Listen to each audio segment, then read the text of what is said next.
ಗದಗ ಬೆಟಗೇರಿ ಅಂಜುಮನಗೆ ಇಸ್ಲಾಂ ಸಂಸ್ಥೆ ಹಾಗೂ ಗದಗ ಬೆಟಗೇರಿಯ ಅಲ್ಪಸಂಖ್ಯಾತರ ಸಮುದಾಯದ ಪರವಾಗಿ ಮನವಿ. ರಾಜ್ಯ ಸರ್ಕಾರದಿಂದ ಮಂಜೂರಾತಿಯಾದ ಅಲ್ಪಸಂಖ್ಯಾತರ ಮಹಿಳಾ ಪಿಯು ಕಾಲೇಜನ್ನು ಈಗಾಗಲೇ ಡಂಬಳನಾಕ ಕಬ್ರಸ್ಥಾನ ಪಕ್ಕದಲ್ಲಿರುವ ಕಟ್ಟಡದಲ್ಲಿ ಪ್ರಾರಂಭಿಸುವುದಾಗಿ ತಿಳಿದು ಬಂದಿರುವುದರಿಂದ ಸದರಿ ಕಟ್ಟಡದಲ್ಲಿ ಈಗಾಗಲೇ ಬಾಡಿಗೆಯ ರೂಪದಲ್ಲಿ ಸಮಾಜ ಕಲ್ಯಾಣ ಇಲಾಖೆ ವತಿಯಿಂದ ನಡೆಸುತ್ತಿರುವ ಬಾಲಕರ ವಸತಿ ನಿಲಯ ಇರುವುದು ತಮ್ಮ ಗಮನದಲ್ಲಿದೆ ಮತ್ತು ಸದರಿ ಕಟ್ಟಡ ನಗರದಿಂದ ಆಚೆ ಕೂಡ ಇರುತ್ತದೆ. ಇದರಿಂದ ಮಹಿಳೆಯರಿಗೆ ಯಾವುದೇ ರೀತಿಯ ಸುರಕ್ಷತೆ ಸಿಗುವುದಿಲ್ಲ ಮತ್ತು ವಿದ್ಯಾರ್ಥಿನಿಯರು ಒಂದೇ ಕಡೆಗೆ ಅದಲ್ಲಿ ವಿದ್ಯಾರ್ಥಿನಿಯರಿಗೆ ಅವರ ವೈಯಕ್ತಿಕ ಸ್ವಾತಂತ್ರ್ಯಕ್ಕೆ ಧಕ್ಕೆ ಆಗುತ್ತದೆ. ಮೇಲಾಗಿ ಪಾಲಕರು ಅಂತ ಸ್ಥಳದಲ್ಲಿ ತಮ್ಮ ಹೆಣ್ಣು ಮಕ್ಕಳಿಗೆ ವಿದ್ಯಾಭ್ಯಾಸಕ್ಕೆ ಕಳಿಸಿಕೊಡಲು ಹಿಂದೇಟು ಹಾಕುತ್ತಾರೆ. ಇದರಿಂದ ವಿದ್ಯಾರ್ಥಿನಿಯರು ಸರ್ಕಾರದ ಸೌಲಭ್ಯ ಪಡೆಯಲು ವಂಚಿತರಾಗುತ್ತಾರೆ. ಕಾರಣ ವಿದ್ಯಾರ್ಥಿನಿಯರ ವಿದ್ಯಾಭ್ಯಾಸಕ್ಕೆ ಅವರ ವೈಯಕ್ತಿಕ ಸ್ವಾತಂತ್ರ್ಯಕ್ಕೆ ಧಕ್ಕೆ ಆಗದ ಹಾಗೆ ಮಾನ್ಯರು ವಿದ್ಯಾರ್ಥಿನಿಯರಿಗಾಗಿಯೇ ಪರಿಶುದ್ಧ ವಾತಾವರಣವಿರುವ ವಿದ್ಯಾಭ್ಯಾಸಕ್ಕೆ ಅನುಕೂಲಕರವಾಗಿರುವ ಸ್ಥಳವನ್ನು ಗುರುತುಪಡಿಸಿ ಅಲ್ಲಿ ತರಗತಿಗಳನ್ನು ಪ್ರಾರಂಭಿಸಬೇಕೆ. ಅದು ಗದಗ ಬೆಟಗೇರಿ ಅಂಜುಮನಗೆ ಇಸ್ಲಾಂ ಸಂಸ್ಥೆ ಅಧ್ಯಕ್ಷರು ಕಾರ್ಯಕಾರಿಣಿ ಮಂಡಳಿ ಹಾಗೂ ಗದಗ ಬೆಟಗೇರಿಯ ಅಲ್ಪಸಂಖ್ಯಾತರ ಸಮುದಾಯದ ಪರವಾಗಿ ಮನವಿ ಸಲ್ಲಿಸಲಾಯಿತು. ಈಗೆಲ್ಲ ಗೊತ್ತಿರುವ ಹಾಗೆ ಅಲ್ಪಸಂಖ್ಯಾತರ ಪಿಯುಸಿ ತರಗತಿಯ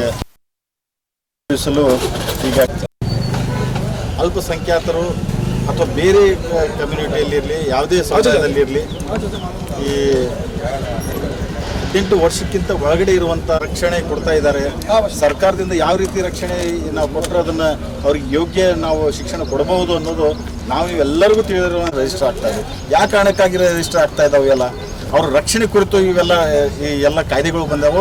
ಆ ಕುರಿತು ಎಲ್ಲ ರಕ್ಷಣೆಗೋಸ್ಕರ ನಾವೆಲ್ಲ ಸರ್ಕಾರದಿಂದ ಸಾಕಷ್ಟು ಮೇಜರ್ ಏನೈತೆ ಇದನ್ನು ಏನು ವಾಚ್ಮನ್ಸ್ ಇಡೋದಾಯಿತು, ಸೆಕ್ಯೂರಿಟಿ ಗಾರ್ಡ್ಸ್ ಇಡೋದಾಯಿತು, ಅಲ್ಲದೆ ಏನು ಪೋಷಕರು ಆಯಿತು, ಆಮೇಲೆ ಟೀಚರ್ಸ್ ಆಯಿತು, ಇವೆಲ್ಲ ಇವತ್ತಿನ ದಿನ ಏನು ಬಾಡಿಗೆ ಕೊಡುವಂಥ ಯಾವ ಬಿಲ್ಡಿಂಗ್ ಇಲ್ಲಿ ಏನು ಸೆಲೆಕ್ಟ್ ಮಾಡ್ತಾ ಇದ್ದಾರೆ ಆ ಸೆಲೆಕ್ಟ್ ಮಾಡುವಂಥ ಬಾಡಿಗೆ ಕೊಡುವಂಥ ಸ್ಥಳ ಅದು ಎಷ್ಟರ ಮಟ್ಟಿಗೆ ಸುರಕ್ಷಿತ ಆಗೈತಿ.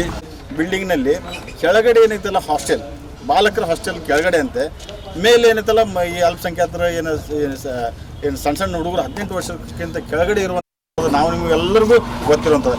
ಇಂಥ ವಿಚಾರ ಮಾಡಿಕೊಂಡು ಇವತ್ತಿನ ದಿನ ಅಲ್ಲೇ ಸುರಕ್ಷಿತವಾದಂಥ ಸ್ಥಳ ಅಲ್ಲ ಸಣ್ಣ ಮಕ್ಕಳಿಗೆ, ಹೆಣ್ಣು ಮಕ್ಕಳಿಗೆ.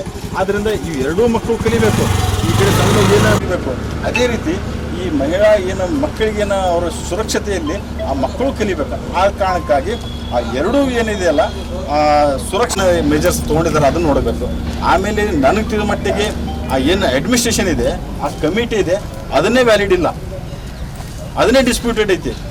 ಅದು ಎಲ್ಲಿವರೆಗೂ ಅದರ ಪ್ರೆಸೆಂಟ್ ಸ್ಟೇಟಸ್ ಏನೈತಿ ಅದೆಲ್ಲ ವಿಚಾರ ಮಾಡಿಕೊಂಡು ಆ ಮಕ್ಕಳಿಗೆ ವಿಶೇಷವಾಗಿ ಈ ಅಲ್ಪಸಂಖ್ಯಾತರ ಮಹಿಳಾ ಏನು PUC ತರಗತಿಯಲ್ಲಿ ಏನು ಓದಬೇಕಾದಂಥ ಅದನ್ನು ಅವ್ರಿಗೆ ಕಲಿಯುವಂಥ ವ್ಯವಸ್ಥೆ ಮಾಡಿಕೊಡಬೇಕು ಅಂತೇಳಿ ಇವತ್ತಿನ ನಾವೆಲ್ಲ ಸೇರ್ಕೊಂಡಿವಿ. ಇದು ನಮ್ಮದು ಕೇವಲ ಯಾವುದೇ ಒಂದು ಪಾರ್ಟಿಗೆ ಸೀಮಿತವಾಗಿರುವಂಥದ್ದು ಅಥವಾ ಯಾವುದೇ ವಕ್ಫ್ ಪ್ರಾಪರ್ಟಿ ಎಷ್ಟೆಷ್ಟು ಎಲ್ಲೆಲ್ಲಿದ್ದಾವೆ, ಆ ವಕ್ಫ್ ಪ್ರಾಪರ್ಟಿ ಯಾರ್ಯಾರು ಕಬ್ಜೆಯಲ್ಲಿದ್ದಾವೆ ಮತ್ತು ಆ ಕಮಿಟಿಗಳು ಯಾವ್ಯಾವ ರಿನ್ಯೂವಲ್ ಆಗಿಲ್ಲ, ಇವೆಲ್ಲದರ ಬಗ್ಗೆ ದಾಖಲಾತಿಗಳು ಕೊಡಬೇಕು ಅಂತೇಳಿ ಮನವಿ ಇವ್ರಿಗೆ ಸಲ್ಲಿಸಿದೈತಿ.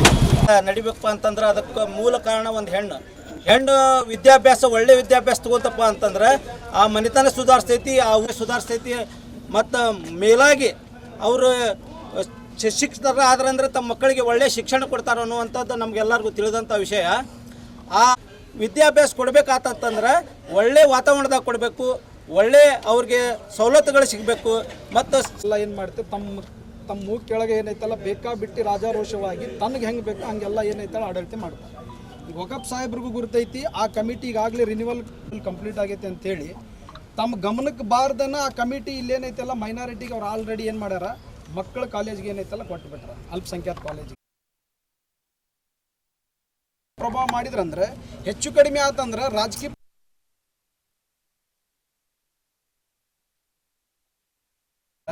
ಇಂಥ ಬಿಸಿಲಾಗ ಬಂದು ನಾವಿಲ್ಲಿ ಬಂದು ಮನವಿ ಮಾಡ್ಕೊಂಡು ಕೈ ಬೇಡ್ಕೊಂಡು ನಿಂದಿರಬೇಕು. ದಯವಿಟ್ಟು ಮಾಡ್ರಿ ಇಲ್ಲಿ ಅಷ್ಟಲ್ಲೂ ಅಷ್ಟು ಕಾಮನ್ ಸೆನ್ಸ್ ಇರಲಾರ್ದು ಅಧಿಕಾರಿಗಳಿಗಿಲ್ಲೋ ಆ ಕಮಿಟಿಗಳಿಗಿಲ್ಲೋ ಅವ್ರ ಸಮಾಜದ ಹಿರಿಯರು ಅದಾರ, ಒಂದು ಪಕ್ಷದಾಗ ಜವಾಬ್ದಾರಿ ಸ್ಥಾನದಾಗಿರೋರೆಲ್ಲ ಅವ್ರಿಗೆ ಅಷ್ಟು ಕಾಮನ್ ಸೆನ್ಸ್ ಇಲ್ಲ.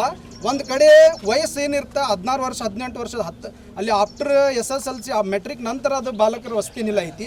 ಮ್ಯಾಲೆ ಅವ್ರ ಜೊತೆ ನಾವು ಗರ್ಲ್ಸ್ಗೆ ಕಾಲೇಜ್ಗೆ ಹೆಂಗೆ ಬಿಡ್ಬೇಕಂತೇಳಿ ತಾವೇನಾರ ಈ ಗದಗ ಜಿಲ್ಲೆ ಏನೈತಲ್ಲ ಕ್ರೈಮ್ನಾಗ ಹೆಚ್ಚಿಗೆ ಮಾಡ್ಬೇಕನ್ನೋ ಉದ್ದೇಶನ ಏನು ಇಟ್ಕೊಂಡಾರ ಏನು ಆ ಕಮಿಟಿಯವರು ಆಫೀಸರ್ ಸೇರಿ ಅನ್ನೋದು ನಮ್ಗೆ ಡೌಟ್ ಬರುತ್ತೆ. ಯಾಕಂದ್ರೆ ಅಷ್ಟು ಕಾಮನ್ ಸೆನ್ಸ್ ಒಂದು ಸಣ್ಣ ಹುಡುಗ ಕೇಳ್ರಿ ನೀವು, ಏನಂದ್ರೆ ಎರಡೂ ಒಂದು ಕಡೆ ಆತಂದ್ರೆ ಅವು ಮನಸ್ಸಾಗಿ ಏನಾರು ಕೆಟ್ಟಾಗಿ ಪೊಕ್ಸೋ ಆಗ್ತಾವು, ತಮ್ಮ ಶಿಕ್ಷಣಕ್ಕೆ ಧಕ್ಕೆ ಆಗುತ್ತೆ, ಈ ಪ್ರೇಮ ಪ್ರೀತಿ ಜಾಲದಾಗ ಬಿದ್ದು ತಮ್ಮ ಶಿಕ್ಷಣ ಹಾಳು ಮಾಡ್ಕೊತಾರೆ. ಅಷ್ಟು ಕಾಮನ್ ಸೆನ್ಸ್ ಒಂದು ಸಣ್ಣ ಹುಡುಗ ಇರುತ್ತೆ.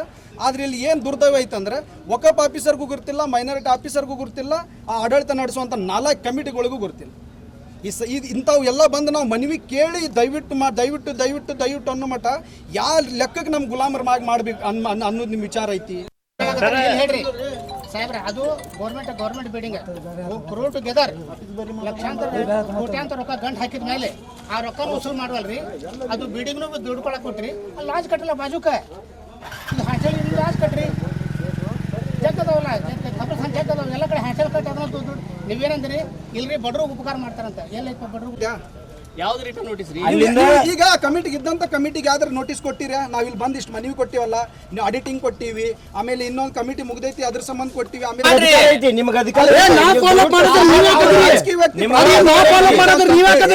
ಇಲ್ಲಿ ಕೇಳ್ರಿ 35 ಮಂದಿ 40 ಮಂದಿ ಡೂಪ್ಲಿಕೇಟ್ ಮುಂದೆ ಬಂದು ಏನ್ ಮಾಡ್ರಿ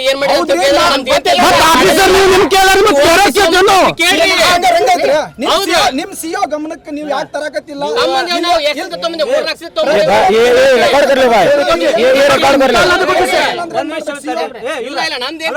ಮಾಡೀವಿ, ನೀವು ಹೋಗ್ರಿ ನಿಮ್ ಕೆಲಸ ನೀವು ಮಾಡಿ.